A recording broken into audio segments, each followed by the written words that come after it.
And now, from beyond our dimension, this is the JeffMara podcast.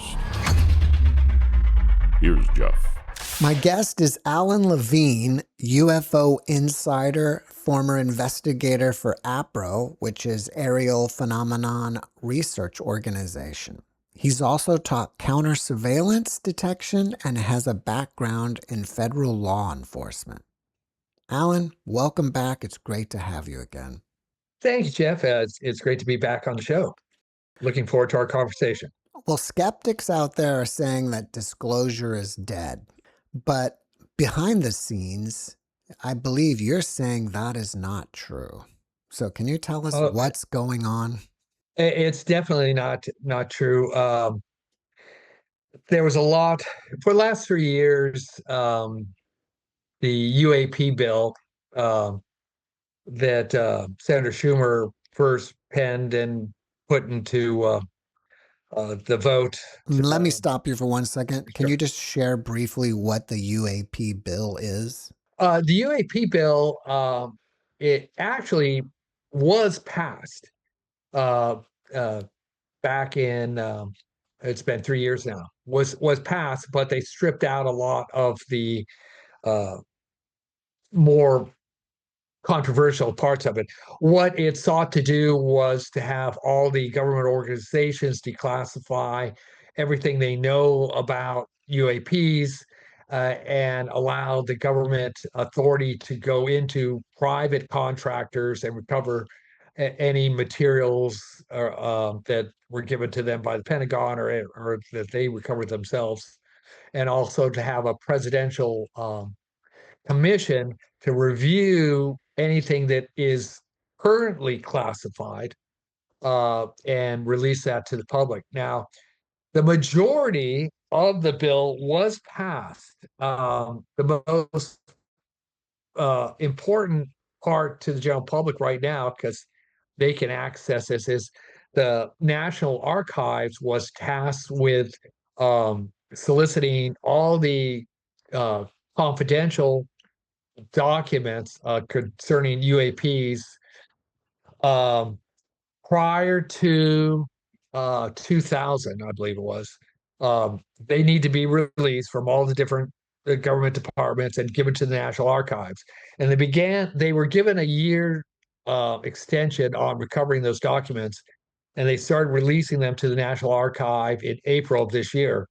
And you can go to the National Archive website and look up, just put into their search thing, UAP, and they'll pull up all the current documents, new documents that they're recovering, and a lot of great photographs, a lot of good information. Some of it has been out there in the public sphere for a long time, but it hasn't. This is showing that it is actually giving veracity and credibility to many of these photographs that were previously considered, they didn't know if they were a hoax or not. Now the government is saying legitimately these are real anomalies, these are real photographs and not something doctored.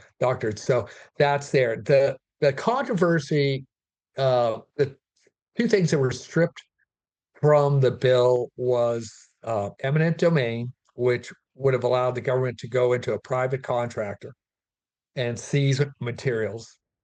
And the other part was the president would need to put together a committee to go over current UFO documents, things that have been currently classified, and release those. So the fact that those things were stripped, as well as enforcement provisions, which meant that, let's say, some department didn't want to give their documents to the National Archives, there would be some way to enforce that, to penalize them. That was stripped. So if someone didn't, although there seems to be at least some cooperation to do that, if someone didn't want to do it, there'd be no way to force them to do it. Like the Department of Energy, they have special classification that they at least believe is even higher than the president can authorize as far as declassification. Although the White House Attorney's Office says no, they're full of it. The president can declassify anything. Anyway, this last weekend was disclosure weekend. It's kind of a anniversary of the attempts to get the UAP bill through, and of course, it didn't come up for a new vote this year. And so everyone was lamenting, "Oh my goodness, we'll never know." And I've said really right from the beginning that the UAP bill was superfluous in that there was nothing in that bill that the government didn't already have authority to do. The government has eminent domain over any unregistered nuclear materials, anything to do with weapons of mass destruction, or anything that might jeopardize national security or the health and safety of the general public. They can, doesn't make any difference if it's in a private company or in your garage, they can go in and get it. Bob Lazar has been raided twice, once in 2003 and then again in 2017, that time for unregistered thallium they were looking for.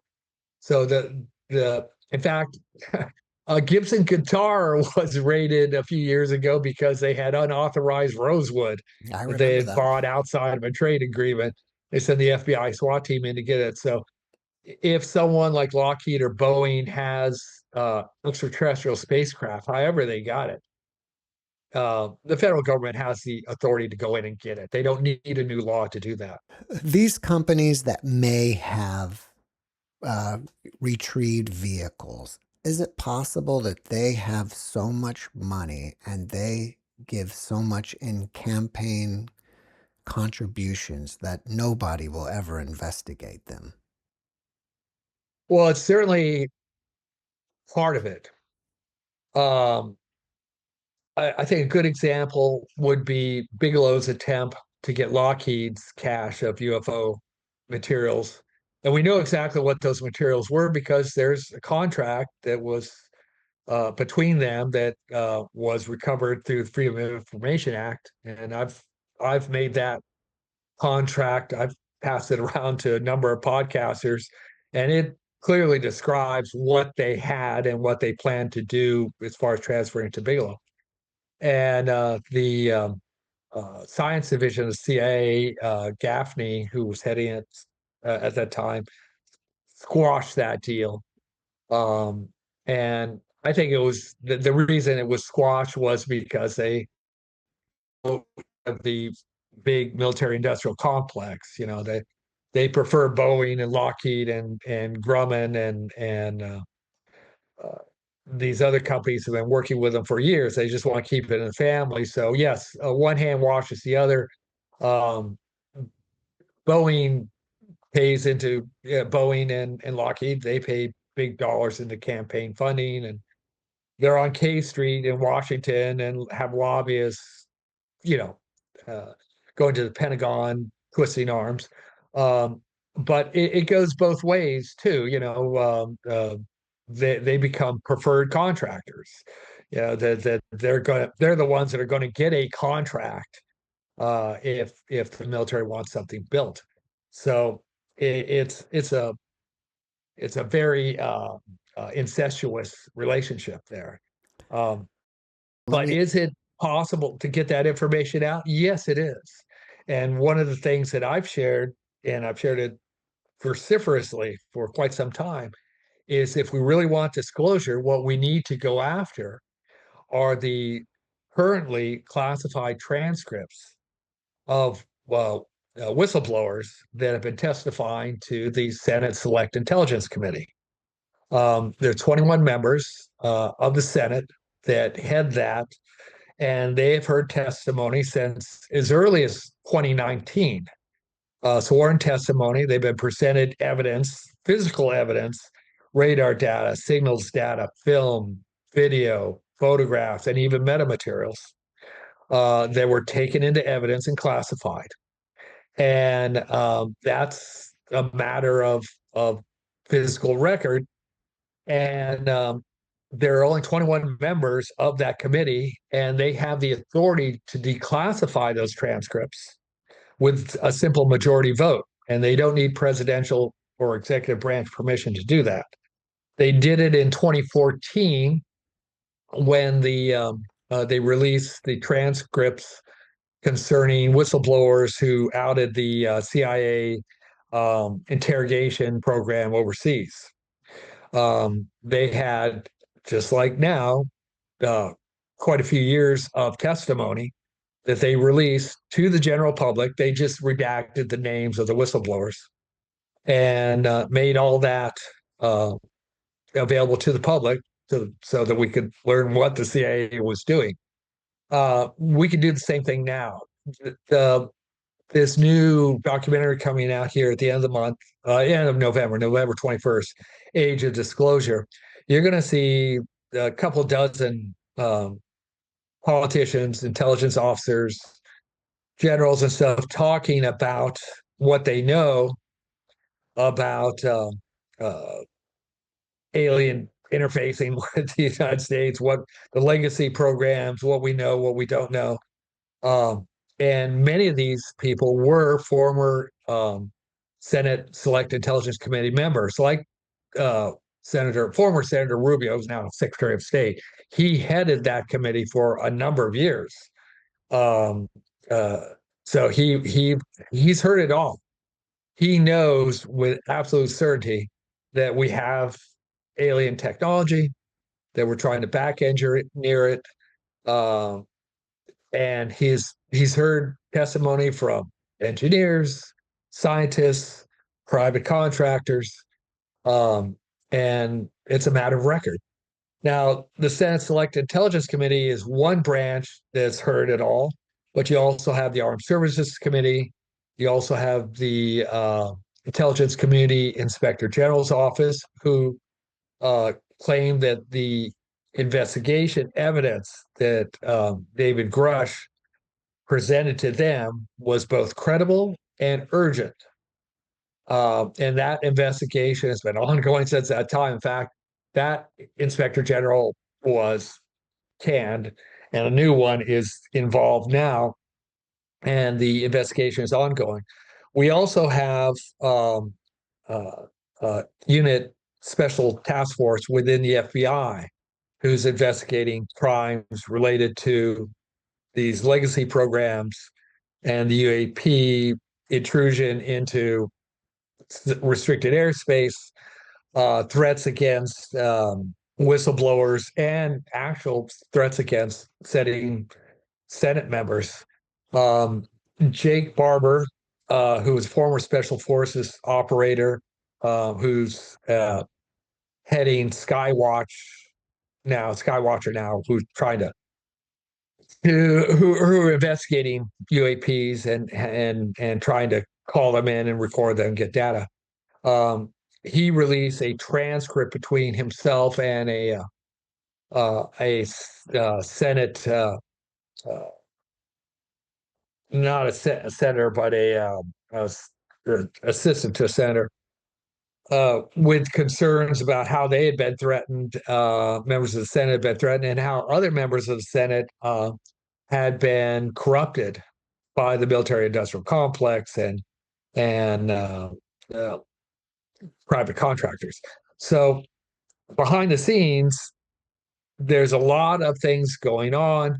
This Age of Disclosure documentary is going to really, it's going to get more of this information out to the general public that this is a real thing. It's really going on, and that we really do have this stuff. But also that's emboldened a lot of whistleblowers that haven't come forward yet, at least to the general public, but they have spoken off, behind the scenes. Their testimony has been recorded on video. So in case something happens to them, we still have the information. And they're more and more than willing to come forward and speak about what they were involved in and what's going on. And they're becoming, just more confident that they can do it safely. Um, we're also uh, looking into this latest round of the UAP bill had additional whistleblower protection laws in it. Unfortunately, in my uh, perception. The not only are those additional laws not sufficient, they're all due to workplace employment harassment. Protecting whistleblowers from getting their pay docked or getting their security clearances removed. In this particular addition to the bill, it would have also covered private contractors outside the federal government. Hmm. Um, but it doesn't protect them against what they're most concerned about, which is assault. Yeah. Not just harassment, but you know, death threats. And there have been many suspicious deaths. Amy Estridge, McCandish. It appears to me that the official narrative for not having disclosure is because humanity's not ready. Humanity can't handle it. But do you think that's really true, or do you think it's because disclosure would actually crash the world economy? I think it's economic. There, it is true that there are some people that will not be able to handle it. There's some entire nations that won't be able to handle it.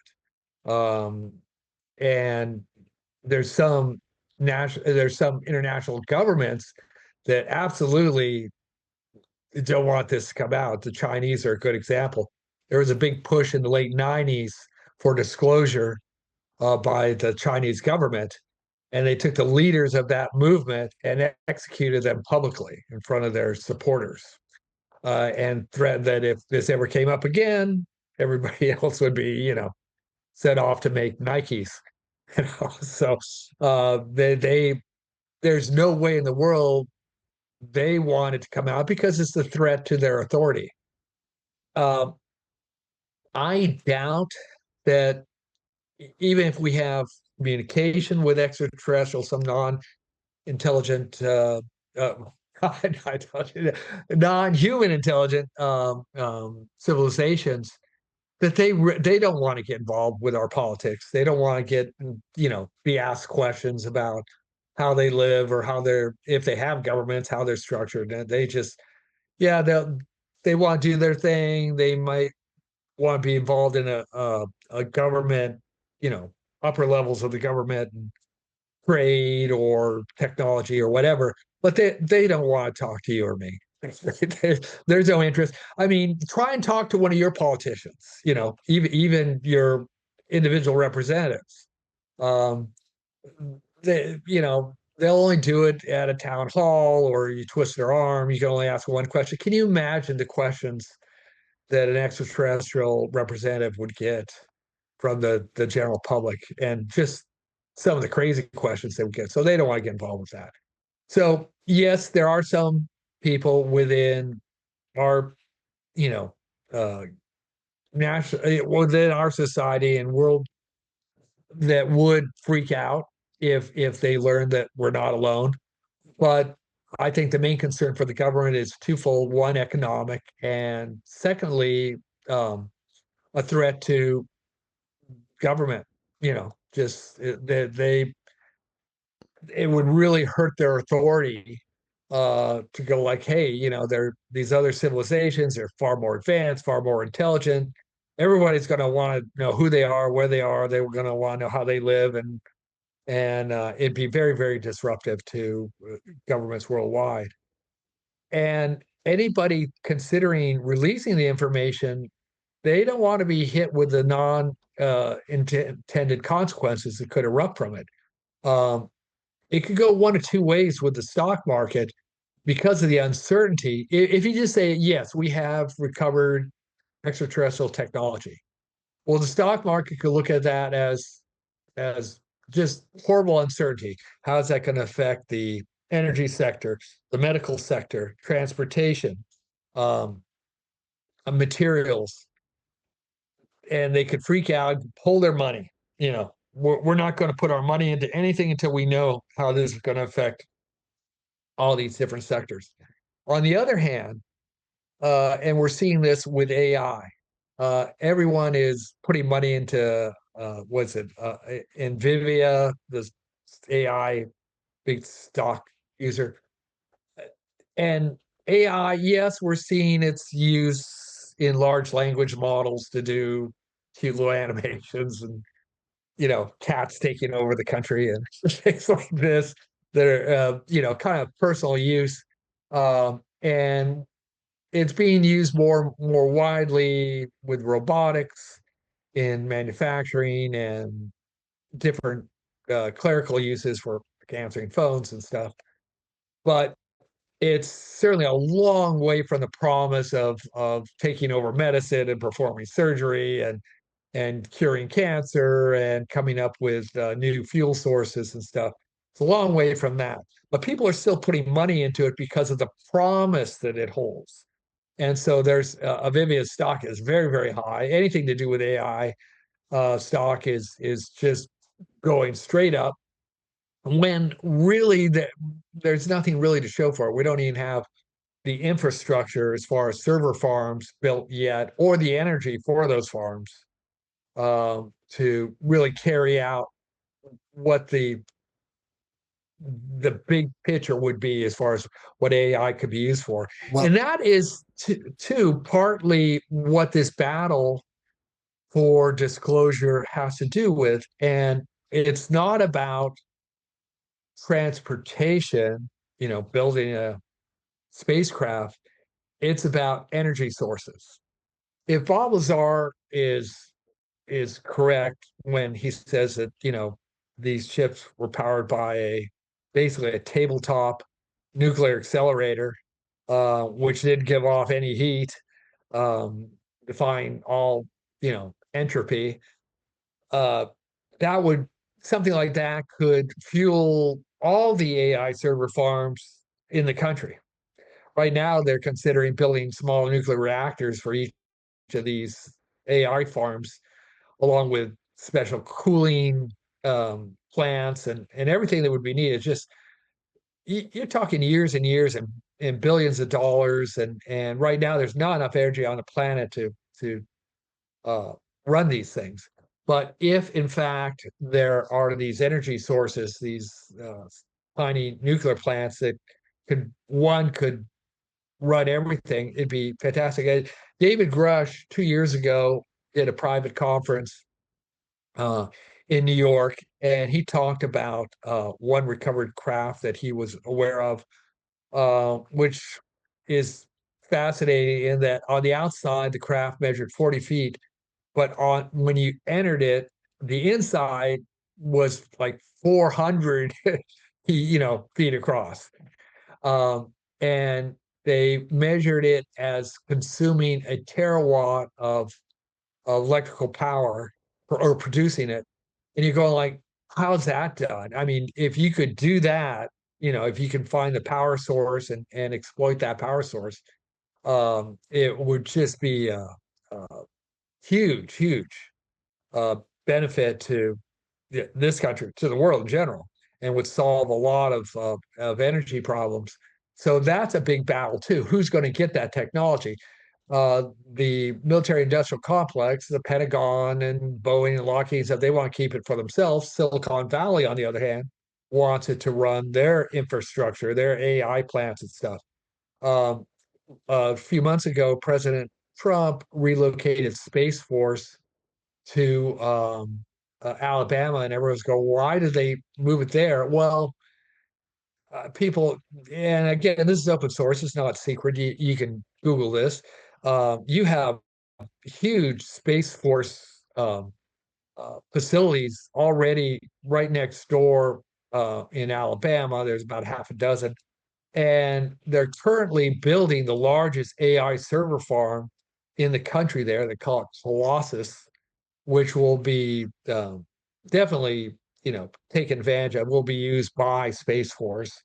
And so if there was a power source from one of these extraterrestrial craft that could be used to power these server farms, wow, they'd love to get it. yeah. And so that's part of the battle. Aren't these server farms a main contributor to all the rising energy prices? Yes, particularly here in California. Unfortunately, um, over the last couple of years, they've shut down these nuclear plants like San Onofre, uh, and um, so they don't have the power to even keep the houses lit, let alone the server farms. So the only way to get that the money to build the server farms and the electricity they're going to need to run them is to increase utilities, and they have literally gone up every 6 months here in California. Hmm. It's unbelievable. I was paying close to well, it was over $500 a month for utilities, and it keeps going up. And you go like, it's Mhm. that's a lot of money. And it's not like I'm not running a server farm. I, I I run one light and a television at night. Yeah. That's it.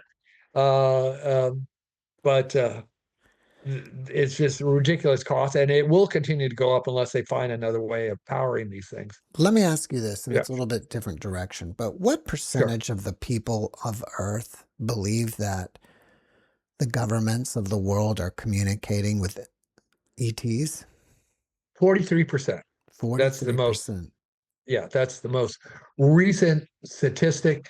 43%, not just that believe in UFOs, but believe that we're in communication with non-human intelligence regarding, yeah, UFOs. And you don't even have to take a deep dive into the literature um, to see that that's been going on for decades. Having worked at A.P.R.O, we put out a monthly newsletter, which is still available online, and you can look at that archive.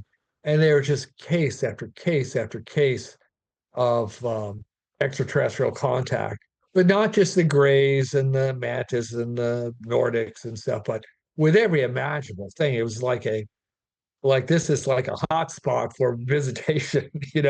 You had a lot of what I would call one-offs where um, it was some type of alien contact of a group study, not just one individual in their bedroom, but in some urban area, they come in contact with a, alien craft landing, and three or four people would see someone get out, and they sometimes would make contact with them. And they were every size and description imaginable. Some had spacesuits, some didn't. Some were short, some were tall, some were humanoid, some weren't. Hairy, hairless, big eyes, small eyes, no eyes, you name it. It's just like, and they can't all be. There are just too many, and a lot of these people before their encounter never even thought about UFOs. They weren't sci-fi fans. They didn't know anything about, space travel or anything like this.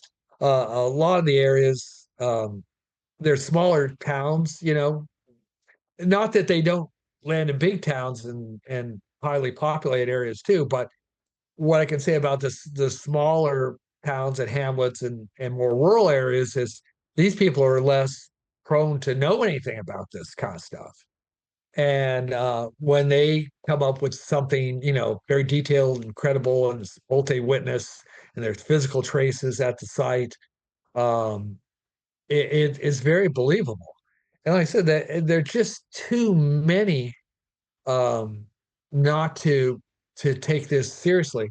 Um, Another podcaster, Preston Dennett, who's a prolific author as well, Yes. has written extensively about alien interfacing, and I would give a shout out to his website. Hey, listen to him. I mean, he comes up here, 10 stories about alien contact all the time. He wrote a book about 100 school encounters. Hmm. And I remember what the Zimbabwe case there, which made a lot of uh, new uh, uh, fans because of the documentary came out. And I go like, that's very similar to the Australian case. And I was looking at the Australian case.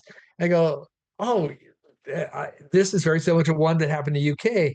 Well, then Fox, uh, who does all the UFO documentaries, said that he had found like, more than 100 cases of UFOs landing at schools. And I go like, that sounds ridiculous. Then I saw Preston Dennett's book. Yeah, there are actually 100 cases, at least, of them landing in or around schools.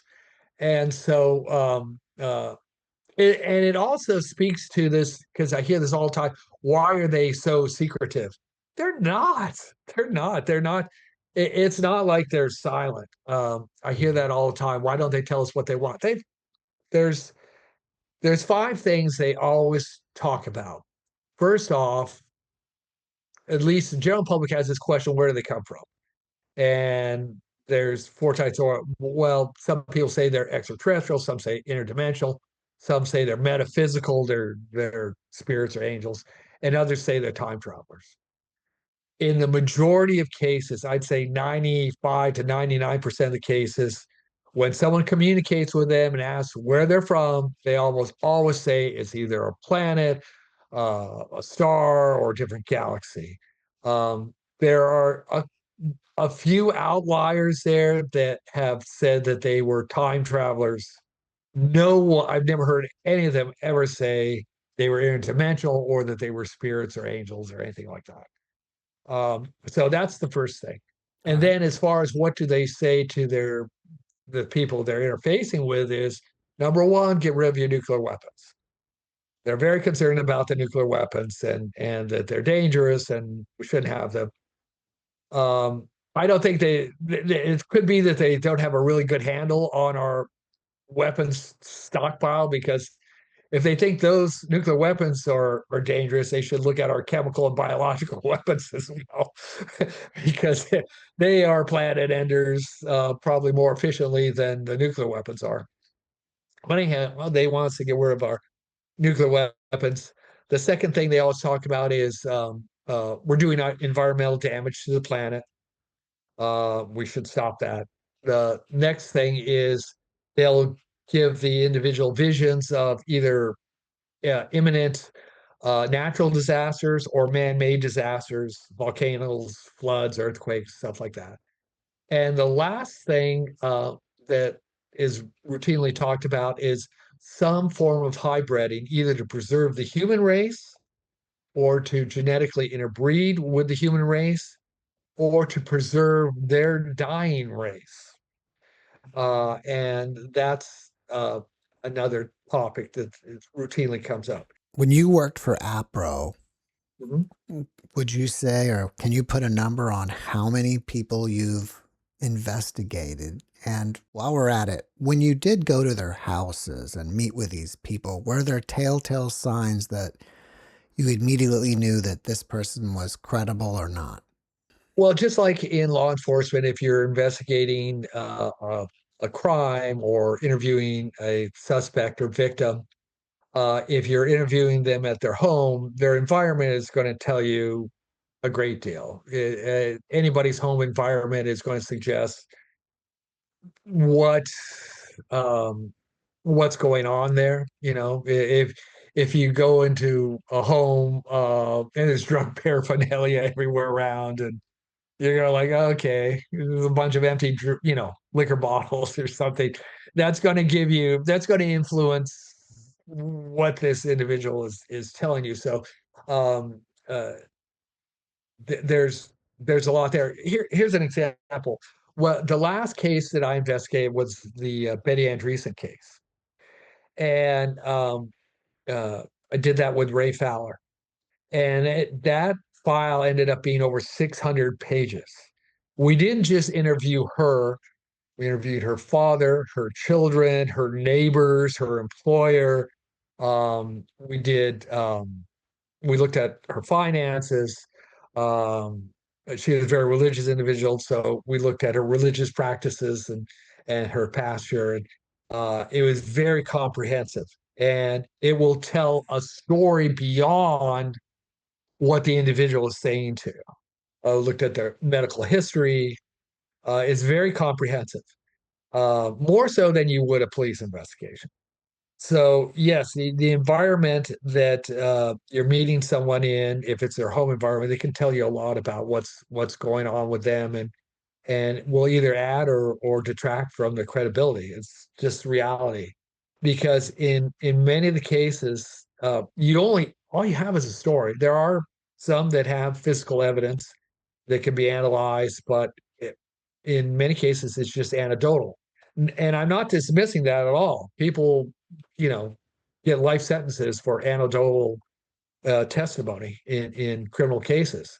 So witness statements hinge a great deal on detail, credibility of that individual, their track record, who are they, um, and their reputation in the community. And I know a lot of people possibly listening to this say, well, that's not fair, but you have to make a judgment call because in in lieu of not having a smoking gun, a spaceship or something to look at or photographs, it's going to be based on the credibility of the individual giving you the witness statement. Um, and that doesn't mean that, someone who has um, a different lifestyle, um, or might have a different religious perspective or whatever wouldn't be credible. Uh, that's not the case at all. But it's all going to weigh into what you're looking at. You got to look at all the data points. Family member. Well, in the Betty Andreessen case, if it had only been Betty and not her children, not her father, not her neighbors, all of which were witnesses to what happened, uh, it would have been I would have been hard pressed to believe her because there was no physical evidence, you know, other than her story, and the story was really wild. Um, but her father was a witness to the alien invasion of the house. So was the daughter. The neighbors saw the ship land. There was a lot of contributing evidence to what occurred, at which made up the investigation as eventually being very credible. And something that the aliens had told her, everyone looks at the investigation we conducted was in the late 70s, but her actual abduction was in late 60s, I think 68 or 69. And and the aliens told her at that time that the purpose of they were collecting specimens to preserve the human race because in the future we would not be able to reproduce. And that was in the late 60s. Well, if you look at that right then, you start measuring demographics, the birth rates from the late 60s to this date is just like dropped off the map to where we're no longer, if pretty much anywhere on the planet, in positive flow as far as uh, human reproduction is concerned. And so I go like, yeah, maybe they had a point here. Maybe that is exactly what they were doing. So that something in hindsight we can look at and go like, yeah, that does make sense. So that's all part of doing an in-depth investigation into what's going on. Everybody wants a uh, piece of metamaterial. So, and we've collected that. One common piece of metamaterial, and this happened many times, uh, is like molten slag dropping from these craft. There have been numerous collections. There was one in the UK where the police were on the scene when the slag was still molten. What is slag? It's just metal, just molten metal dropping from these ships and into a puddle on the ground. Um, and they were able to collect it and analyze it. It was primarily, I believe, iron and zinc. Some of the isotopes were considered to be strange, but this has happened many times. It's been collected. There was a very famous one in uh, Nevada where a guy was with his girlfriend who witnessed this. The UFO shot this slag into the ground and made what you would know in the defense industry as looked like a shape charge. Definitely. Well, a shape charge. There are different types of explosive weapons that will shoot out molten metal, usually copper, which will go right through a tank. And it has a very distinctive appearance when it freezes up. It looks like a kind of like a spear point with the texture of a pine cone is what it looks like. And that's exactly what this thing looked like, with silver. and he had analyzed at Los Alamos, and the findings came back as, you know, the isotopes were unworldly. Um, and that's you can find that on the internet. I mean, it's out there, and he published the reports and stuff, but it just doesn't get any traction. And that was quite some time ago. So there are some, you know, materials that have been found. The Ubatuba material, Gary Nolan has analyzed that and found distinctive isotopes that were off-world. Um, that was an A.P.R.O investigation in the 50s. That material was gathered and sent to our office. It was long before I was involved in it, and some of that has now made its way to Gary, and he analyzed it a couple of years ago now. Um, so there are what I would call smoking guns, but again, they just don't get any traction. If you do find something like that, what are you going to say? You know, well, it's not from here. Yeah. That's all you can say. You can't say, well, you know, people A.P.R.O it's all going like, well, you know, we've solved 100 of the 600 cases, and we could solve the others if we had more data. Well, well, yeah, of course. If someone told you what the other cases were, you would be able to solve it. But are you going to run into a case where, you know, the UFO has a inscription on the side, you know, we're from, say, the reticuli or something. There's no observational measure um, of data collection where you're going to go like, hey, that's an extraterrestrial spacecraft. What do you think about Three Eye Atlas? Have you been following that? Yeah, I have a wait and see attitude about it. In the next 3 days here. What's his name? Lukaku. Oh, The Michio the Kaku. Yeah, Yeah, yeah. I saw something with him last night that he said if it speeds up, then we Yeah, know it's not exactly. normal. Yeah, and we'll see. That I have a wait and see attitude about that. If in fact it's an invading armada of alien spacecraft, they're using the Nina, Pinta, and Santa Maria to get here because everyone else has got here first. It's not like it appears that the majority of the other civilizations in the galaxy have much faster ships than this one is. It would be, I think we're anthropomorphizing, putting rocket technology on interstellar space travel. Like, well, this is how we would do it. We would slingshot around the sun and yeah, if it was a Saturn V, you Mhm. know, but my understanding from what we've seen is no, they have faster ships than that. So we'll see. I mean, all the way Hale-Bopp comet, that was everyone's freaked out about that. I haven't seen any telescope photographs that would convince me that this is the spacecraft.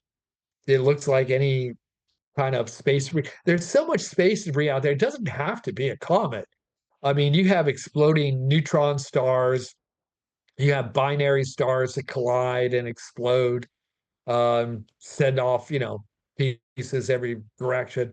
It could be any number of things, any manner of space debris that's just found its way here. Um, so until we get a closer look at it, you know, all's well that ends well. I wouldn't get I wouldn't start digging a bunker yet or anything. Mhm. You know, we just have to see. It's nothing I find alarming at this point. Really don't. It's funny you mention bunkers because it seems like many of the ultra wealthy are building bunkers. Well, if I had the money that Elon Musk has or Bezos or any of these guys, I would probably build a bunker just for the hell of it. You know, it's always nice to have a bat cave if you get that kind of money and you can go like, well, hell. And there are areas of the country where if that's where your second or third or fourth home is, and it's like in Tornado Alley or it's in Florida where you get a lot of hurricanes, probably a good idea to have a bunker, you know. It's I'm sure it's one of those things where if you have that kind of money, you got people approaching you going like, hey, you know what? You're a rich and famous guy, and you know, we really need to ensure that your mind is preserved and that you're a gift to humanity and really you have to take precautions. Let's build a panic room and let's build a bunker for you and stuff. And it's only going to be, $10 million. Oh, yeah, that's pocket change. That's a weekend vacation. So I doubt that there's Elon sitting around like, what I really need is an underground bunker. I'm building about 1,000 feet down. It's somebody's approaching them and going like, "Hey, we'll do this for you," and it's a payday for them. Uh, I I was invited to a home. Um, this is when I was working with Homeland Security to do a lecture concerning terrorist threats, and this individual had gotten wealthy during the dot-com era. He said that one day he couldn't balance his checkbook, and the next day he was a billionaire. And the home that he lived in, uh, the pop star Cher had looked at it, considered to buy it, and it was too big for her. This thing was enormous, and it did have secret passages and safe rooms and bunkers and stuff in it. The guest house was a mansion. There was a door that you would exit the library, which was literally 5 stories tall. The library was. There was a secret door that you could go out, whether it's just like you see in the movies where you push the books back and the door opens, and that would lead you into this grassy area and across, and I mean across. It'd take you probably about 5 minutes to walk to the guest house. And this guest house was a mansion.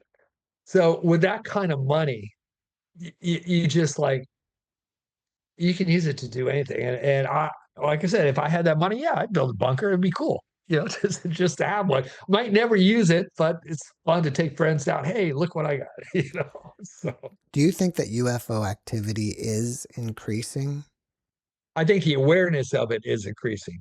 Richard and I have looked deeply into the numbers, particularly with his USO trilogy that we just released the first volume just earlier this spring, and the second volume is coming out very shortly here. Hope any week now.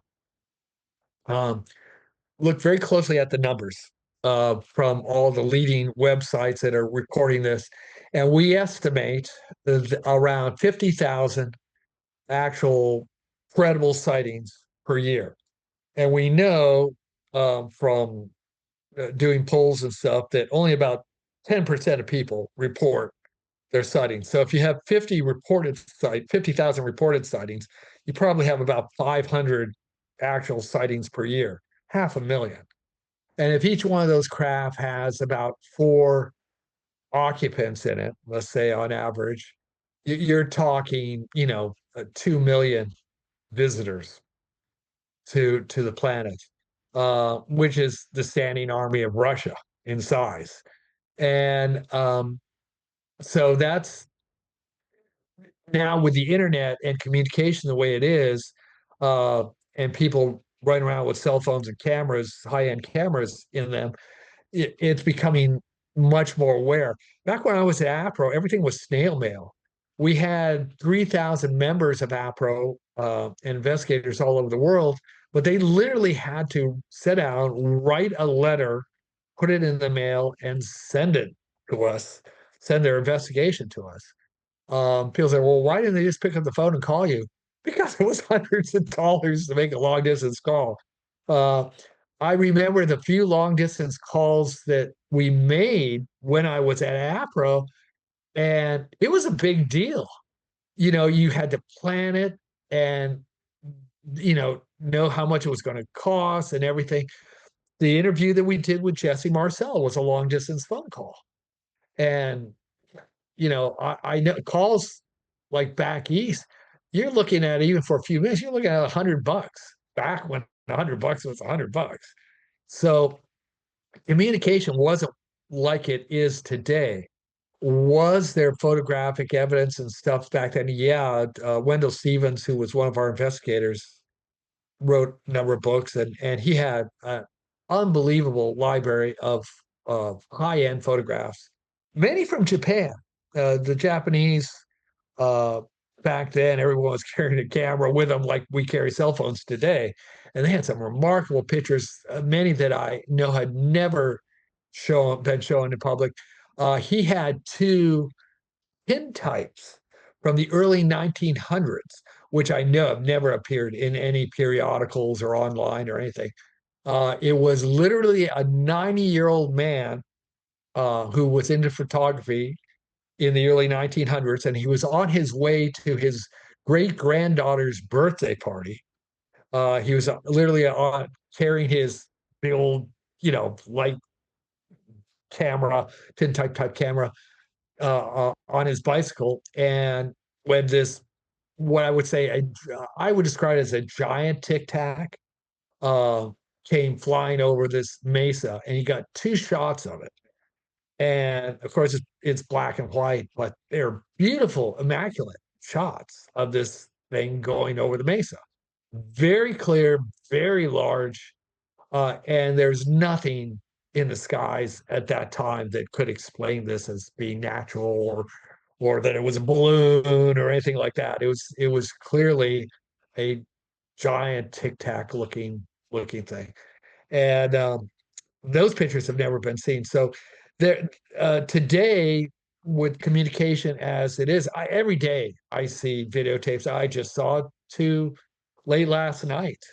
Uh, one of a saucer and one of these um, light orbs. They were very good, and they if they were AI, they wasted their time because they're not that remarkable from an AI perspective. It's not like looking at War of the Worlds or something. They look to be credible, and they certainly look to be anomalous. Mhm. Well, So I see that every day. well, if 2 million people or 2 million beings are coming Mhm. here a year, besides the five things that you've told us that you talk about, what do you think they're up to? My favorite investigation was of Sergeant Mooney, an abductee. He was a sergeant in the Air Force, and he asked that the aliens, they were gray type aliens, why are you here? And they told him, we're historians, explorers, doctors, scientists, traders, just like you. So it was like the whole gambit there. And for many years, I thought these are just explorers, just like we're exploring space, and we run into them occasionally. But today, given the numbers, I think we're looking at what is quite possibly, at least by some of these races, a soft colonization. Uh, it could be that this is simply a way station, like when the Vikings, before Columbus came here, we have evidence along the eastern coast of repair stations where Viking, outposts where Viking ships could land and get minor repairs. They had small, like, repair stations there along the east coast, and it could be something like that, or it could be a full-blown civilization, possibly under the ocean, possibly in deep jungles, or even inside mountains.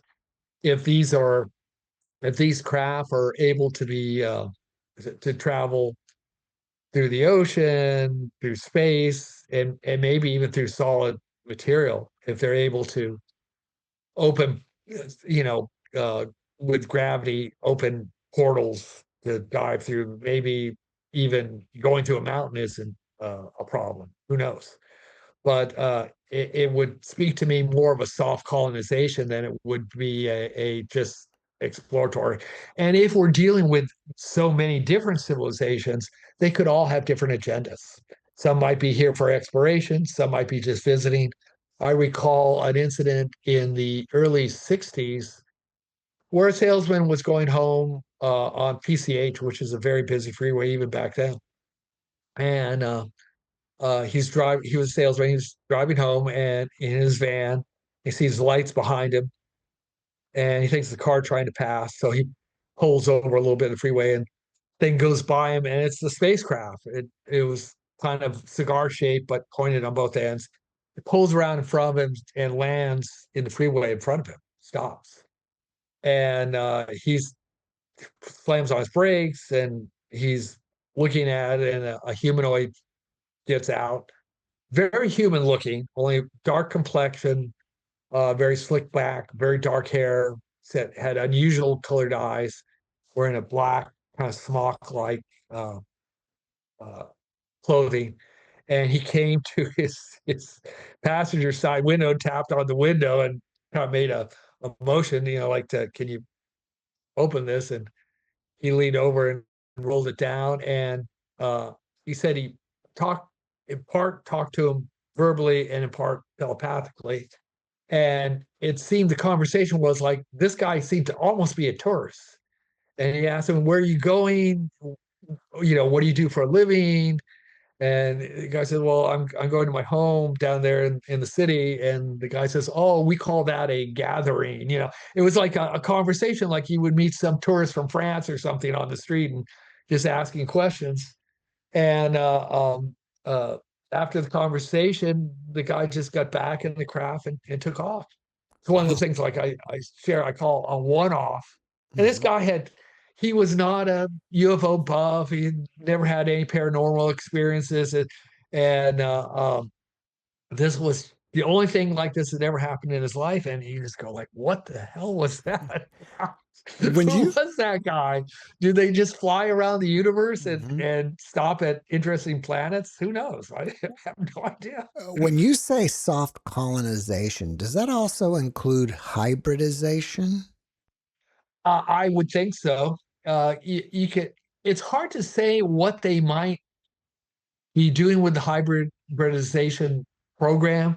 Are they creating these hybrids to colonize other planets or to do special tasks? Or heaven forbid, are they selling them? You know, is this some type of slave trade? Yeah, I know. I mean, that's offensive to us, but we don't know what type of morals these guys have. Um, they could be sending these hybrids off for space exploration or to do dangerous tasks that they can't do, um, or to colonize new planets. Who knows? But it does, it would require some permanence here, something where they wouldn't always want to go back to their planet or back to wherever they come from and keep coming back and checking. Um, it's also possible that it's kind of like an exchange program too, that what we're seeing is a new crop of intergalactic college students coming here to do exploration and to write their papers and go back to the home planet and tell them what they learned. It's like sending somebody to some dark continent to study primates, and learn what they're yeah, we've been doing this for the last 100 years, but a new crop of college kids are going out here to West Africa to study great apes, and in this case, they're coming from Alpha Centauri to study the great apes here and culture and stuff. But there seems to be all kinds of agendas. And two, I would caution particularly viewers out there because I hear this a lot. People trying to come up with what I would call a unified theory of the paranormal. That UFOs are connected to Bigfoot or connected to ghosts or connected to poltergeists or connected to telekinesis or telepathy or whatever. I really think they're all separate things. That this is a very there are a lot of unsolved mysteries out there, and that much of what we know scientifically is probably wrong, and we have a lot to learn. And these are probably all separate things. They might interface at times, like people might experience high strangeness after a UFO occurrence, and it could be something that they were exposed to when they were in or near a spacecraft, or it could be simply something that they took notice of that they wouldn't have, before this. I can say my experiences were back in the late 70s, so I can't associate any high strangeness immediately attached to them. But have I experienced anything paranormal over the decades? Oh yeah, you know, I don't know anybody that hasn't experienced something paranormal in their life, whether it's some type of telepathy, a prophetic dream, some type of quantum entanglement. Uh, no, but I can't think of anybody. If you start talking about the paranormal to somebody, they'll say, "Oh yeah, I had this or this happened to me." Um, I had the thing, and I recorded this and shared it with people immediately at the time because I knew it was so classic. Scratch marks. I got up one morning and I took off my nightshirt, and I had it looked like claw marks right across my chest. I go, what the? I knew that's like classic paranormal. Happened 100 times, and I almost laughed of all the people, oh my God, I can't. So I photographed it. I sent it to a couple of friends. I said, look, this is crazy, but this is true. I just realized didn't hurt or anything, but it was definitely 3 claw marks right across the chest. So I don't know what happened. You're trying to think, could I have scratched myself? Because it was on the front of my chest. Could I have done something to scratch myself? And I just attributed it to that. Well, a week or two later, I take my shirt off and I turn around. I had a credenza with mirrors, and then I had closet mirrors. I see I had 3 scratches on my back, and I go like, okay, that I couldn't have done myself, and again, I go like, is there something in the bed? Something's happening that I don't know. Again, a couple weeks later, I have a deep gash on my knee, on my right knee. It would look like someone took a knife and just raked it across, and it healed and had healed and made a scar like. And again, I photographed it immediately. It did go away after a couple of days. But again, it's classic paranormal stuff. Is it associated with ETs or UFOs? I don't think so at all. I don't think it has anything to do with that. Uh, it yes, it's paranormal.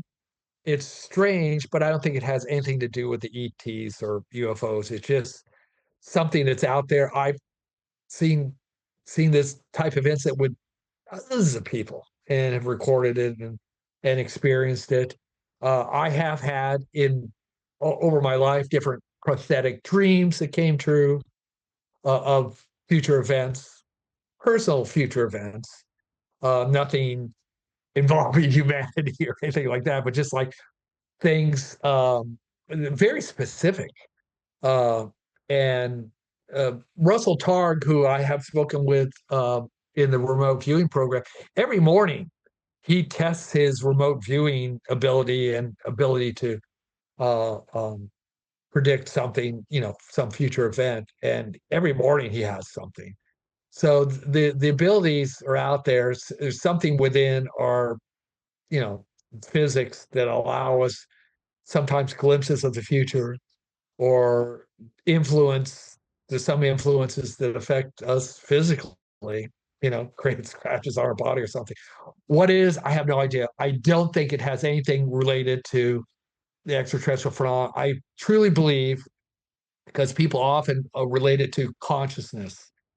And I do follow people like Chris Langdon and Donald Hoffman and Thomas Campbell and others that address quantum consciousness and the actual nature of reality and the observer effect and quantum entanglement and wave collapsing and all this stuff. Uh, but I separate that from. I really believe there are other civilizations visiting us, and that we've recovered some of their crashed or aborted craft. A lot of people say, well, it crashed. Well, it could. So do many of our satellites and spacecraft. They crash because they fall out of orbit. It could be that these ships are disposable. There's so many of them, they may be one-use vehicles. I don't know. Um, and they might not care about them. They might be just end up space debris and falling out of the sky and crashing in rural areas, and we recover them. So I believe that is what we're looking at in the majority of these cases, because you have eyewitnesses, physical evidence at the scene, recovered materials, physical effects on their person. Some get radiation poisoning or burns of some type. Um, and so and it's multi-witness uh, thing. So I think that that's a real thing. It's nothing. No one's conjuring it up into consciousness. It's not, and that's what skeptics like to use consciousness. What I see skeptics using consciousness theory for. They're saying that just like they were in the 60s and 70s, it's in your imagination. You dreamt this. They're saying in a more scientific manner that it's an affect of consciousness and the observer effect, no more so than your car is outside or seeing an airplane or seeing someone, you know, walking down your street. Yeah, those are all affects of consciousness as well. And but they're real things. And I believe these are real craft doing real things. Do they screw with people's minds? Yes, I believe they do. I've had that effect. In my experience, I was coached down off that ladder on the silo by being made to think that this creature was my friend. I looked at this thing with an instant. You know, oh, I know this guy. Oh, he's my friend. I've known him for years. Blah blah blah. He's so nice. I've been down the ladder. How, you know, why was I climbing up the ladder in the first place, trying to get away from this thing if he's my friend? You know, but it definitely affected my thinking at the time, and the different not all of them, but many of the abductees that I interviewed, oftentimes they've been influenced mentally, either sometimes forget or to have a screen memory that eventually dissolves, and then they realize, no, that wasn't an owl, that was an alien that I saw. Uh, but they do screw with your head. I don't know if all of them do it, if it's something biological that they can do telepathically, or if they're using, I suspect that there's something mechanical that they're using some type of device. I know in many of the cases, the leaders that telepathically communicated with the abductee, because the other aliens were talking in languages. It's often described as chirping, like birds chirping back and forth. But the usually the leader, which is usually a little bit taller than the other ones, oftentimes is wearing some type of skull cap or a band around their head. And I think that that's some means of telepathically communicating, kind of like a psychic cell phone. Um, that they can't read your mind. There's a big difference because it's they'll be asking you questions. If they could read your mind, they wouldn't have to ask you any questions. It's just a means of being able to translate from whatever their language is to English into your head. And um, I suspect it might be mechanical rather than biological. And for everyone, the telepathy tapes, which are really big now, and everyone's keen on, oh, this proves telepathy. Well, they've been studying telepathy since the early 1900s. And it's been proven again and again and again scientifically. There's been hundreds of papers written on it. It was a very big deal when I was at A.P.R.O in the 70s. It was part of the zeitgeist back then. Everyone was experimenting with, everybody was bending spoons, doing the Yuri. I mean, that was a party thing. You go to a party and we'd be talking something about paranormal and everyone's bending spoons. And I've done it. Other people that I knew did it. I don't know what's involved in doing it, how it's done, but it can be done. And that was a big thing then. And then it fell out of favor because you had a number of hoaxsters and people making wild predictions that never came true, and it fell out of favor. And academics stopped studying telepathy, but it was a big deal out there. And today it's becoming more, again, more prominent. Personally, I believe it's a throwback. I don't believe it's the next step in evolution. I think it's something we evolved out of. Because honestly, do you want everybody to communicate telepathically? I mean, if your wife asks you Do I look fat in this dress? Do you want a telepathic communication to exist? No, no, you don't. I can see huge advantages in people not being able to communicate telepathically. And I think maybe humans even once had this type of almost instinctive ability to communicate over distances telepathically, and then realize, hey, if they can't read my thoughts, they won't know I'm going to steal their stone axe handles, you know. And it became a defense mechanism, and we evolved out of telepathy. Um, uh, the closest thing we have to mechanical telepathy now is a cell phone. I mean, because when you're talking to someone, let's say in Europe on a cell phone, what are you really doing? You're not really hearing their voice on that phone. You're hearing an electronic simulation of their voice, which is coming from their basically from their brain to their voice box and being transmitted artificially over the air to your little communication device. And you're hearing an artificial voice that's going into your head and telling you what their thoughts are. So it's kind of a mechanical telepathy with these little cell phone devices. And so it wouldn't surprise me if some advanced civilization has an ability to do this with some type of headgear. We have been since the 90s experimenting with using brain waves to control things. You can even buy a little drones that you can use your brain waves to control and fly, available on the internet. And pilots, DARPA has been experimenting with the use of these brain waves to uh, control airplanes and drones and multi drones, from the ground rather than having to have a joystick or something. You just put helmet on and you can control two or three drones at once with your brainwaves. So,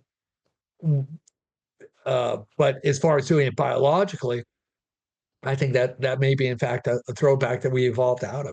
Well, if people want to take a deep dive into your content, do you have a website or a YouTube channel? No, they can contact me at uh, my email address. I've publicly put that out there, bronzearmory@gmail.com. And I do get, letters from people all around the world. And I can't promise that I can answer everybody's letter. Sometimes I'll open an email, it's like 2 or 3 pages long, all these questions. If I have time and I can answer the questions, I will. And I can share other, podcasts that I've done, other interviews I've done. You graciously invited me on your show, yeah, many times, but I've also done a number of interviews with my good friend Richard Dolan and with Pavel on his podcast, and Thomas Fessler's. I've been on his show a number of times, and so if they want to get in touch with me and ask me questions, I'm more than happy to try and answer them. I don't profess to have all the answers.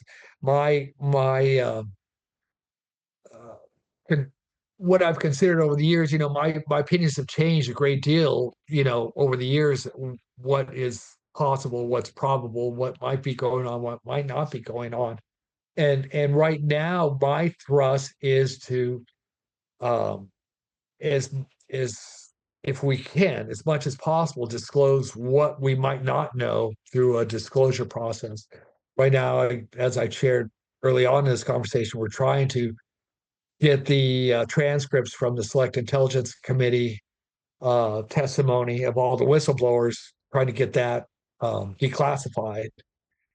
And we may have some support in that amongst some of the senators involved in that. I hope that we do, and we'd love to get that out sooner rather than later. And that would be a smoking gun. We're never going to get to the point that a lot of skeptics want, where we have an alien come to a podium and you know share their thoughts. That's not going to happen. We're not allowed to speak to the North Koreans, let alone an alien race from a different civilization. That's just not going to happen. And as I said earlier in the our interview, that they probably don't want to talk to us anyway. I mean, try getting a pop star to speak to you personally, or even a uh, elected representative. They might speak to you at a town hall, but they're not going to give you their cell phone number. They don't know anything about your family or the interact. Those are the questions that would come up. Oh, were you the same aliens that visited my grandma, you know, decades ago or whatever? They're like, no, we don't know your grandma. You know? So they just would. I don't see them wanting to get involved in the day to day, questions that people would be asking, and they just want, hey, you guys do your affairs, we're doing ours, and we'll talk to your representatives, but we're not going to talk to everybody in the country. It's just not going to be a thing. So, but we'd like to particularly um, stop any black programs that are stealing money from the taxpayer. We want to stop, anybody who are harassing whistleblowers or threatening them or might have harmed them. We'd like to bring that, to a halt. And they're very good people that are trying to do that now. And we hope in the near future to be able to expose some of the declassify some of these transcripts that have gone down, explain where we are. Some of it's out there in the open right now. Um, the Lockheed transfer to Bigelow Aerospace. People don't believe that the extraterrestrial craft exists. There's a contract that says that's what they were transferring to Bigelow, and at least 6 pages of their analysis of the Tic Tac. Which now there's some conflation here because there was a later paper that came out that was a forgery, but there are 6 original pages that George Knapp authenticated that he tried to get the entire analysis that Bigelow did of the Tic Tac into the congressional record, but they refused to enter it into the congressional record. And I think in part because it's a smoking gun. I mean, they couldn't have analyzed this craft without having exposure to it. And they had that exposure at Lockheed, but they were not able to transfer the actual craft back to Bigelow into the space where they prepared it. But as Lakatsky said, they were able to breach a craft and get into it. He said that publicly. I'd love to have him, say that in front of a congressional hearing, but he said in his book, he said on Jeremy and George's Weaponized podcast very openly that that's what they did. And we know from his book that that was the first, uh, uh, it was in 2008, was his first ever in his life paranormal, you know, exploration into the paranormal and experience with anything unusual like that. Um, it, so it's out there. It's not hidden that we have this technology and that we're trying to exploit it, but just the general public just doesn't know it. It's like a lot of things. Politicians will say something and uh, Gavin Newsom was on a podcast the other day saying how he was a latchkey kid eating macaroni and white bread. And of course, people quickly Googled, his childhood. He's was born into privilege. He's part of the Getty family. He's never had a. I don't even think he'd know macaroni and cheese if he saw it in front of him. So it's just he was just saying things, and if you look it up, you go like, oh my God, here's the reality. And it's the same with the legacy program. That the reality is you can basically look it up and find out what we've done and what we have. It's out there. You just have to take the time to do it. But with Alan, the internet, it's very doable. Yeah. Alan, before we finish up, can you leave us with a Mhm. last positive message about disclosure or ETs? I would leave you with the same message that I did last time. Uh, we're right on the edge. We've never been closer to disclosure than we are today. And I believe before the end of the year, we will have, disclosure to the the best of the majority of people, the majority of the population will recognize it as a disclosure. Are you going to see an ET step to the microphone? No. Are you going to see a UFO land on the White House lawn? No. But are you going to learn what we have and what we've been doing and who's been involved? I believe yes. And I think we're very, very close to that. And hopefully, it could be within the next, well, I'd say 60 to 90 days, maybe. Uh, I know Richard is a little skeptical, and he feels I should give it more of a bigger breath, bigger run up to it. But I really feel confident and things are moving. And I know of at least three prominent insiders that want to come forward with new information in the next 30 days. We'll see if they do. But there's a lot going on, and for those who want to know the truth is out there, and it's poised to be released. And I would be very optimistic about that. Allan, thank you for your message, and thank you for coming back and being my guest. Anytime. Thanks for watching the JeffMara podcast. I really appreciate you. Another way to show support is through YouTube memberships. And if you do, there are loyalty badges and other perks depending on your level of membership. All you need to do is click the join button underneath the video to find out more. Thank you for your support.